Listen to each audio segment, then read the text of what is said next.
When we were discussing VO2 max, we were talking about the body and how it produces ATP, adenosine triphosphate. Well, the bulk share of that ATP comes from the electron transport chains that are in our mitochondria. And that's where methylene blue plays a role. In normal conditions, the electron transport chain has 4 different complexes in it, and then another protein called ATP synthase. And what happens is electrons get transported from each of these different complexes in our electron transport chain. When that happens, hydrogen ions go into the intermembranous space of the mitochondria. You also get the production of oxygen radicals that goes into the mitochondrial matrix. And this is a normal part of the regular electron transport chain. Now, what methylene blue does is it bypasses all of those complexes. The short version is it can produce ATP, but it's going to produce less ATP.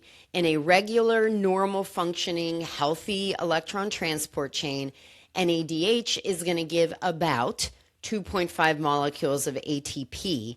In the presence of methylene blue, you get 0.5 molecules of ATP. So we're going to come back to that. Remember that, look at the figures, listen to this again if you need to, until you understand it. Welcome to No Filter Doctor, where we cut through the health hype, dig into what's real, what's backed by evidence, and what works. I'm your host, Dr. AK. Let's get into it. Hey everyone, welcome back. We are going to get into part 1 of a 2-part discussion about methylene blue. So I first learned about methylene blue when I was a microbiology major at Penn State a bajillion years ago. I won't share how long ago that was. And since that time, especially in the more recent years, I've been hearing a lot about methylene blue and all these different applications of it. Now, in emergency medicine, I also knew about methylene blue because that is what we use to treat patients who present with something called methemoglobinemia. But now I'm hearing things like it helps with brain fog, it boosts energy, it helps your mitochondria, it decreases fatigue. And I'm not quite sure that that is the case. So what I want to do is talk about methylene blue. Now, this week, we're going to talk about what is it? Where did it come from? What are we using it for? And there are some really interesting properties about methylene blue that I want to discuss with all of you. And then next week, we're going to get into some of its applications because there are medically accepted applications. We'll review some of those today. There are also areas of emerging research because, as you will learn, methylene blue is a very interesting compound.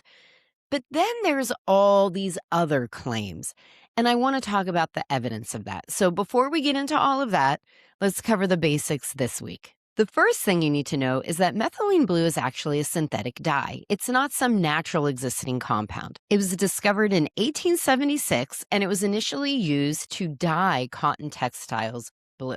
It later got repurposed and then used as a medication for things like malaria, psychosis, and even seizures. In fact, chloroquine, which is used to treat malaria, and some of the phenothiazines, which are used in psychiatric medications, came from methylene blue initially. And the thing about methylene blue that is pretty cool is that it has this unique capability to reduce and oxidize itself between 2 different forms. So there's the methylene blue form, which we see and is also blue. Its reduced form is something called leucomethylene blue, and it's colorless. And each of these kind of sides of the coin to methylene blue do different things biologically at a cellular level. The primary mechanism that a lot of people talk about is its ability to accept and give electrons in the electron transport chain. It's worth understanding this. So I invite you all to go to the blog where I have these figures that I made to really show you what the electron transport chain is and what methylene blue does. And for those of you who are on YouTube, hopefully I was able to figure out how to get the images up while I'm talking about it so you can see it on the video. When we were discussing VO2 max, we were talking about the body and how it produces ATP, adenosine triphosphate. Well, the bulk share of that ATP comes from the electron transport chains that are in our mitochondria. And that's where methylene blue plays a role. In normal conditions, the electron transport chain has four different complexes in it, and then another protein called ATP synthase. And what happens is electrons get transported from each of these different complexes in our electron transport chain. When that happens, hydrogen ions go into the intermembranous space of the mitochondria. You also get the production of oxygen radicals that goes into the mitochondrial matrix. And this is a normal part of the regular electron transport chain. Most of the initial electrons are coming from either something called NADH or FADH2. And those are molecules that come from the Krebs cycle, which we won't get into the details of that. I realize this is not a biochemistry lecture, but I just want you to kind of understand what it is that I'm talking about. And again, I highly recommend you take a look at those figures. Obviously, if you're listening to this while driving, do not do that. But once you get to a place where it's safe, just hop on the blog and look at the pictures. You'll see in there that electrons come either from NADH or FADH2, depending on which complex we're talking about. Those electrons generally go to coenzyme Q10, which then delivers the electrons to something called cytochrome C. That delivery occurs through complex 3. Cytochrome C then goes to complex 4, and then all those hydrogen ions that we're talking about that are in that intermembranous space, they are basically the fuel that powers the ATP synthase. So ATP synthase will take advantage of that hydrogen gradient because those hydrogen ions, they're all getting pushed into this one area and they really want to come back into the mitochondria. So what the body has evolved to do is it allows those hydrogen ions to come in through the ATP synthase. And when that happens, we produce ATP. So for about every one molecule of NADH, we get about 2.5 molecules of ATP. Now, what methylene blue does is it bypasses all of those complexes and kind of jumps straight to cytochrome C. So methylene blue will come in, it'll take an electron from NADH. It can do it directly, and then it can directly deliver that electron to cytochrome C, which then goes through complex 4. You get 4 hydrogen ions into that space, and then ATP synthase will take those 4 hydrogen ions and make about 0.5 molecules of ATP. This is a huge concept and something you really need to understand. That was the long version. The short version is that methylene blue can bypass parts of the electron transport chain, and it can produce ATP, but it's going to produce less ATP. In a regular, normal functioning, healthy electron transport chain, NADH is going to give about 2.5 molecules of ATP. In the presence of methylene blue, you get 0.5 molecules of ATP. So we're going to come back to that. Remember that. Look at the figures. Listen to this again if you need to until you understand it. Methylene blue can also do a bunch of other things because of this redox capability and some other properties it has. I mentioned methemoglobinemia. Now, this is a condition where the iron on our hemoglobin molecules are modified to the point where they can no longer carry and deliver oxygen to parts of our body. So getting methemoglobinemia is a terrible thing. It can happen. It's usually something that's induced by a medication or something like that. And the treatment is methylene blue because what methylene blue can do is it can restore iron back to its original state where it can once again carry and deliver oxygen to our body. Methylene blue can also inhibit nitrogen oxide.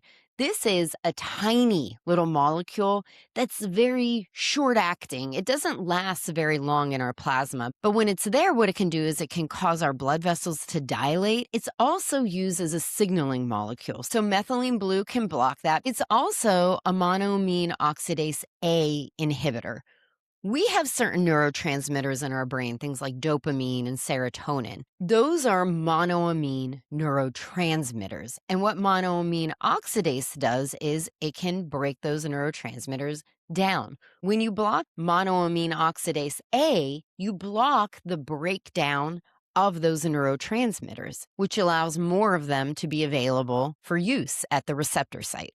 If you thought the electron transport chain was nerdy, we're going to get a little bit deeper here, but bear with me. We're going to go through these pathways, and it's going to make much more sense next week when we're talking about the claims that are associated with the pathways. So this pathway is the NRF2/R pathway, ARE pathway. A while back, we talked about the difference between genetics and epigenetics, and that's where this pathway comes into play. There is a protein called NRF2. It's activated whenever there's any kind of cellular stress. It travels to the ARE segment of the DNA in a gene. Now, ARE stands for antioxidant response element. When the NRF2 protein goes and activates that part of the gene, that gene will upregulate a bunch of antioxidant proteins and things to combat that cellular stress. Methylene blue can activate that pathway. So it can make NRF2 turn on. It'll go to that segment of the gene and activate the ARE sequence of the DNA. And then the genes will start transcribing the different antioxidants and anti-inflammatory components that the cell needs to fight off whatever it is that's causing its stress. It's an important pathway, and it's where a lot of the antioxidant, anti-inflammation talk with methylene blue comes from. So I want you to understand that pathway and the mechanisms. A less nerdy mechanism is we think methylene blue can stop tau protein aggregation. Now, tau protein is something that is created and can cause Alzheimer's dementia. It has to do with different cholesterol metabolism and different things that are going on in the brain. And the thought is that if you can prevent this tau accumulation, you can prevent Alzheimer's disease. Another interesting application is the photodynamic activity. Now, this is a dye. It's a blue dye. And under certain wavelengths of light, it can produce a singlet oxygen molecule, which can induce cellular death. So if you can target that, say, against cancer, then you might be able to come up with a treatment for cancer. So that photodynamic property of methylene blue is very interesting. And then we know it has anti-malarial properties because it's one of the oldest anti-malarial drugs that's been around forever. So that's a long list of all of these different mechanisms associated with methylene blue. Some of those mechanisms come into play today because methylene blue is used as a medication. I already talked about methemoglobinemia. That's actually the only indication for which methylene blue has FDA approval. That's it. Any other use of methylene blue is off-label, and there are some off-label uses. There are some studies that demonstrate when you use methylene blue along with other anti-malarial medications, it can treat malaria in some of the cases where there is some resistance or challenges with treatment.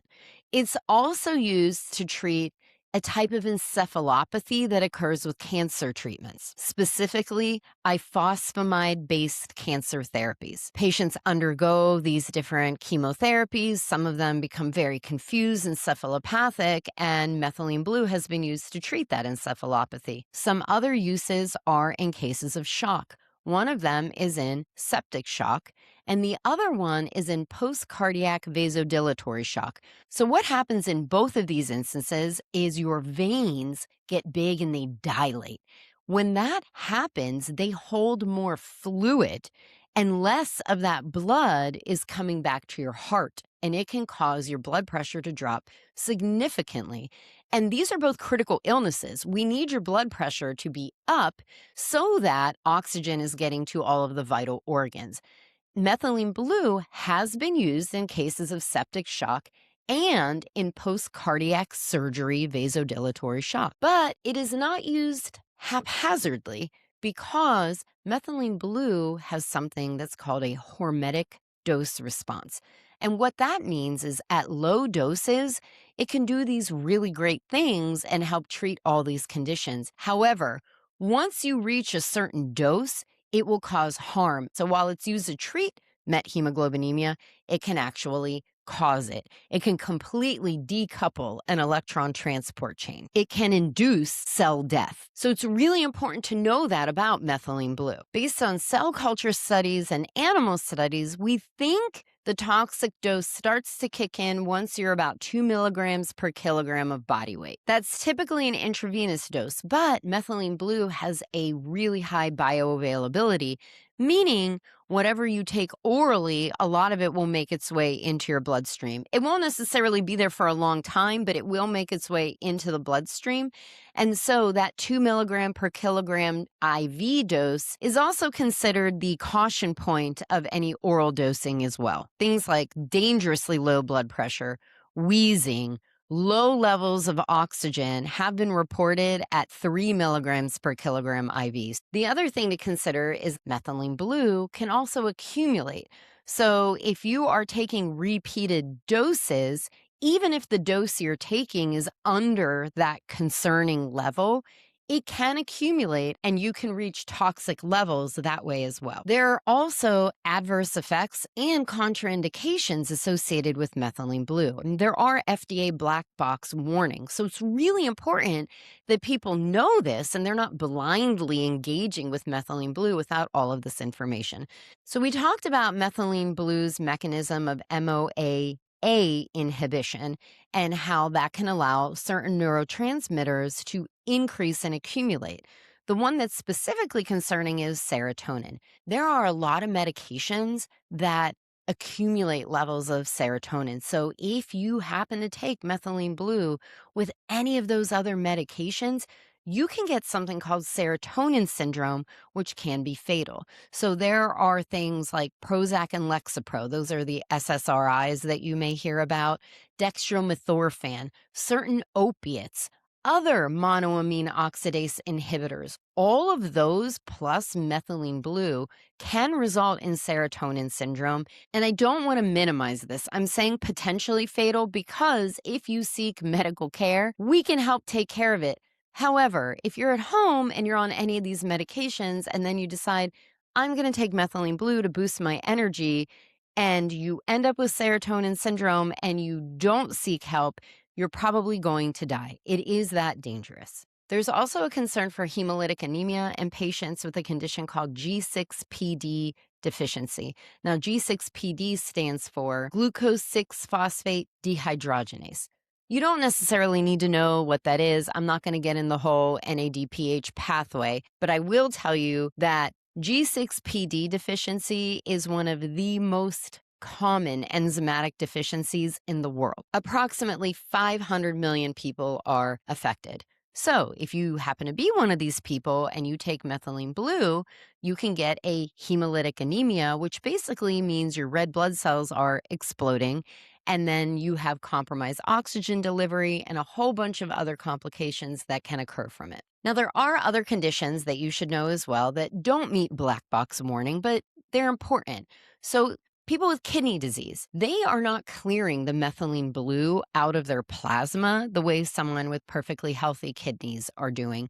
And so they are at increased risk for developing those toxic amounts. Methylene blue can also interfere with pulse oximetry reading. Now, there are certain conditions out there where people need to monitor the oxygen levels in their blood, and they typically do so by putting this little sensor on their finger. Methylene blue can interfere with that, and people will get falsely low oxygen readings. So anybody who has to monitor their oxygen levels for anything, this is a concern. There may also be some concerns of birth defects or fetuses who are in utero experiencing hemolytic anemia if pregnant women are taking methylene blue. So obviously, it's not advised for anybody in pregnancy to take methylene blue. So that's all the information that I want you to know here in part one. We know where methylene blue came from and what it is. We've gone through a lot of the different mechanisms that are there. We've talked about accepted medical uses. we've talked about some concerns and warnings with regard to dosing, along with contraindications and adverse effects. Next week, we're going to get into the good stuff where it is these real life clinical applications and claims that different people are making regarding methylene blue and what is the evidence behind them. So make sure you go through, you understand all the stuff that we talked about today, because next week is going to be a good one, and I'll talk to you then. Thank you so much for joining me on this week's No Filter Doctor. If you enjoyed the content, you can follow me on social media. I'm on Instagram, Facebook, and YouTube. You can also go to www.thewholehumanhealthandwellbeing.com and sign up for the weekly newsletter, where you will get a link to the blog, that week's podcast, and a health tip of the week sent directly to you. It's important to know that while I am a doctor, I'm not your doctor.